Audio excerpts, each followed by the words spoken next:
Hi everybody, welcome to week 24 of Fallout 4 Mods Weekly. It's finally here. I mean, not really officially here, but it is in beta and people are using it and people are uploading. I'm not even sure if they're allowed to, but Bethesda can't really find out. So technically the creation kit is out, but not really, but kind of really. I can already feel the quality of the mods improving. You're gonna see lots of things in these next mods that probably weren't possible before this week. We're gonna have the first quest mod ever at the end of this episode, so stay tuned and roll the intro.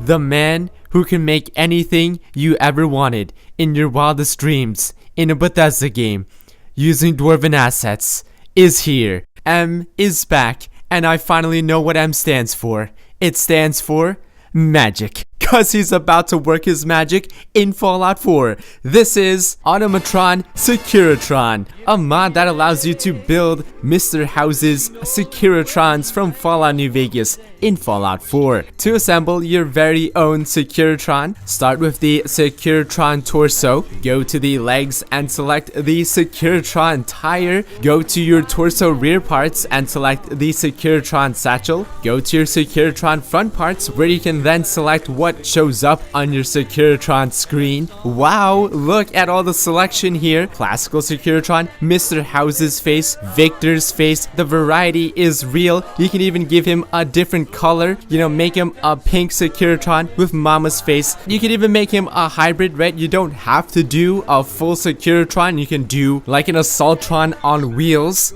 Or wheels, just wheels. And yeah, the model looks exactly like it did in Fallout New Vegas. Scarily so that I would almost think that this was a direct port from New Vegas. But then again, we are talking about M here, the same guy that made fucking tanks in Skyrim and Spider-Man. Can't forget Spider-Man, not to mention the fact that he made Protectrons and iBots in Skyrim. So I would say it is pretty safe to assume that he made this from scratch and it looks better than it did in Fallout New Vegas. Everybody's favorite ghoul, Hancock. Let's watch Hancock as he asserts his authority. For a character who's as bold and distinct and alpha as Hancock is, his face comes off as the opposite. Not to mention, if you're gonna romance him and bang him no homo, you might as well make him a little better looking. This is Sexy Hancock, a mod that makes Hancock's face as distinct as his personality. Like it?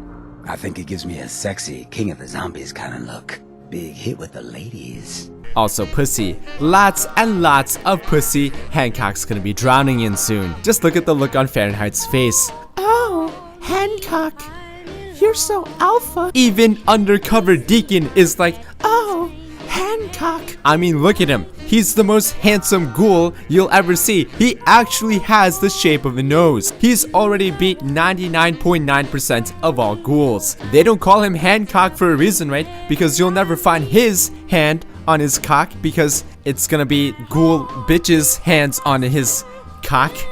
Am I right, boys? If you don't like the mutton chops, there's also a mutton chopless version for you pansies out there that can't take a little, mutton choppiness. Personally, I can dig it. Makes him look more like a lad. Really fits his colonial themed outfit. He now has this really stern, ruthless look to him, unlike that soft, round looking, no-nosed vanilla ghoul face beta. This Hancock looks fierce, looks commanding, looks like the type of dude that would take his bowl of cereal with nails.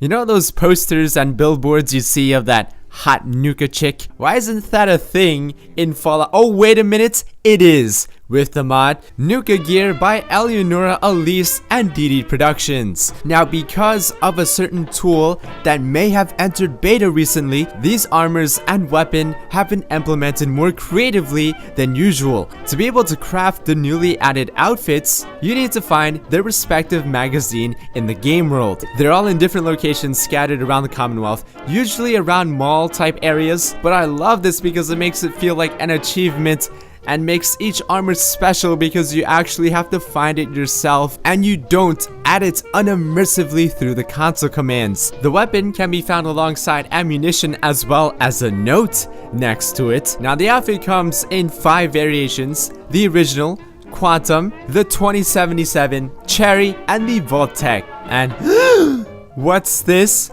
It's unisex? Mother of God!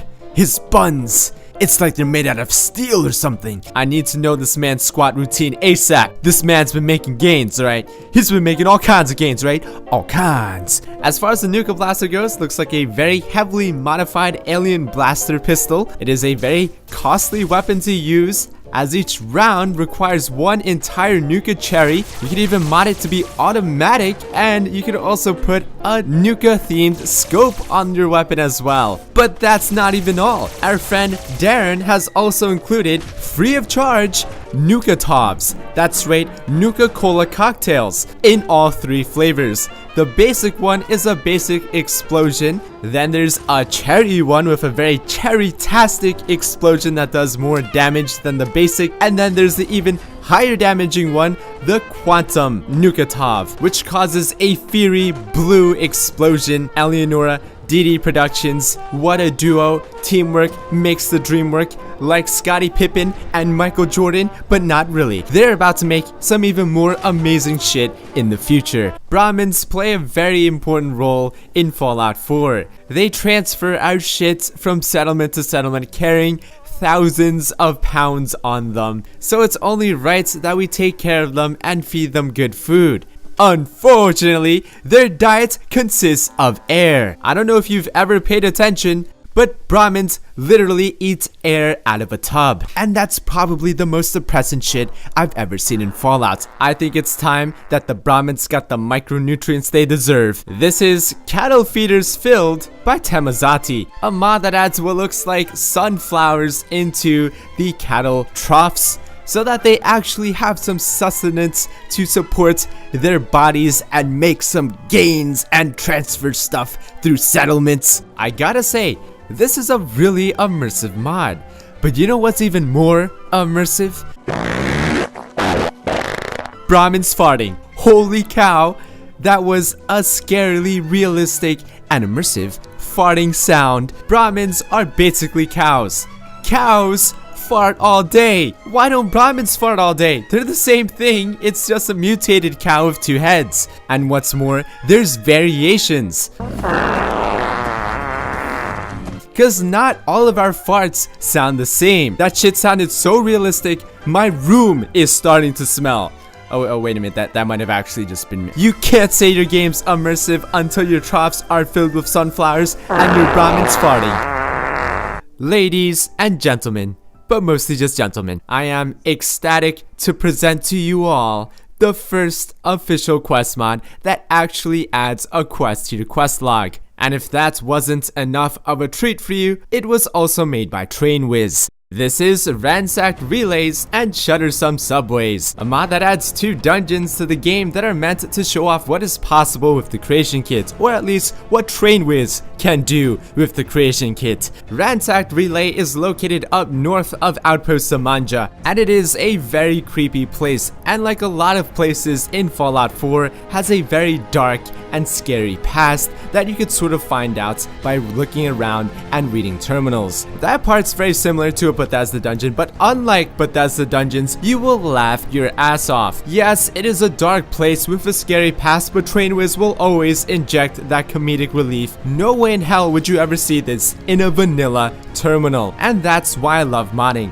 The content is of the same quality or even higher, but the modder has free reign to be as unprofessional and funny as he wants. He is not restrained by any of the rules, and thus can do more creative things than a normal vanilla dungeon would have, like unusually cruel placement of traps. TrainWiz set out here to kill you a lot. I'm talking about traps that will make you turn around and run into another trap and blow up and die. Not to mention, this dungeon also has a better backstory than probably 95% of dungeons in this game. TrainWiz's imagination is crazy, but in short, this place was taken over by an AI gone rogue, and your job is to stop it. He's also added some platforming elements here as well, which is also something you don't normally see in vanilla dungeons. And in the end, you get a new weapon that is so overpowered, it might just not only kill your enemy, but also kill you. It can kill pretty much anything, but the price you pay is it spawns in a random other enemy that you're just gonna have to hope it's not a Deathclaw or something worse. And of course, TrainWiz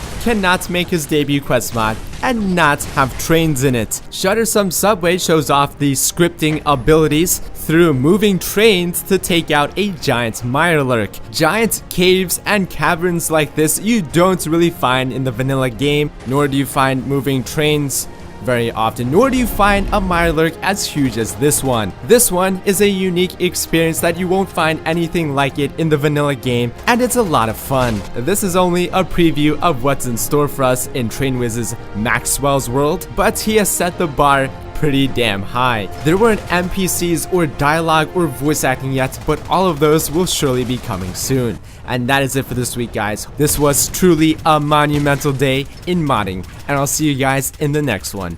Peace. Looking for some cheap games? Check out g2a.com. Use my code MXR for 30% off. Link down below. Baby, you know I'm guilty. Cops, judge, and jury, they all agree.